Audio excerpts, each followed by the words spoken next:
Ucrânia bem boa e destruir parte da estação de Corinthians, caminha com a abertura do Mundial Mestre Tumo lugar outro ano. Estação Itaguero, que está 94% claro, Mestre agora entregar dia 31 de dezembro, agora está sofrendo outro retraso. Segundo o arquiteto, não vai durar 3 lunas para turco, está claro, lástima que 2 pessoas a perder a vida, porque Ucrânia bem boa que quebra parte de hero que está aguenta tur da que parte chama-se.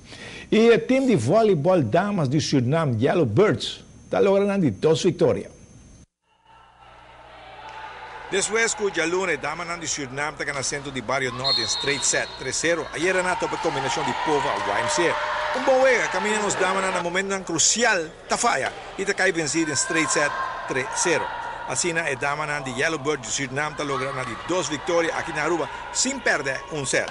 Hope bom para nos voleibol. A equipe de Suriname que está jogando de competição, está jogando segundo não é a classe, pero de hoofdklasse está jogando. Uma que está ali 3 lugares. Não tem equipe jogando na young, combinação com par que está mais madura. E nós temos noite tá time de povo que está ali campeão de B-classe. Então, eigenlijk não jogando ali a classe de B-classe. Que está reforçado com 2 jogadores de YMCA. Um está mirando um bonito partido. Muito bom na young, jovem. Que está dando partido muito bom. E está bom para desenvolver para nós também. Para nós mira eigenlijk nós por competir. E nós mira também que se nós damos esforço, nós treinamos. Se nós trabalhamos, nós podemos chegar bastante longe dentro do deporte de voleibol. Nós temos dedicação, mas você tem mais, não? Nós não mira deporte ainda como algo profissional, onde algo tem de dedicar dia e noite de fazer treino por dia, mantenemos dieta, mantenemos saúde, mantenemos boa condição, então fazer deporte como deporte. Nós temos ainda algo como recreativo. Tem quadro aí mita que mirando vega de noite, na mesma mira que hey, para nós chegar mesmo leu que time aqui jogando em classe mais alto sim, nós temos mais dedicação. Pero mita hope contento para sobre que tem uma dona hope young, nós tem tem apenas 15 anos, que dele é tremendo, atleta na young, que está jogando um nível hope respeitados. Mita quer que nós também é bom caminho.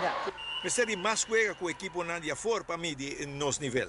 Medimos nível, onde pode parar agora aqui na e verdade que era em Caribe. Mita quer esse nosso nível agora aqui ainda está, mas nós precisamos ser realístico e bisa que verdade bang com o Caribe, bang wa com nós parar, bang midi e depois ponemos plano para mais além. Bom, sai da equipe de Suriname com um bom voleibol sobre 2 primeiros jogos, né? Hoje noite na último partido contra a combinação de YMCA com o Pova. Fanático de voleibol, entrada grátis, para gostar de bom partido de voleibol.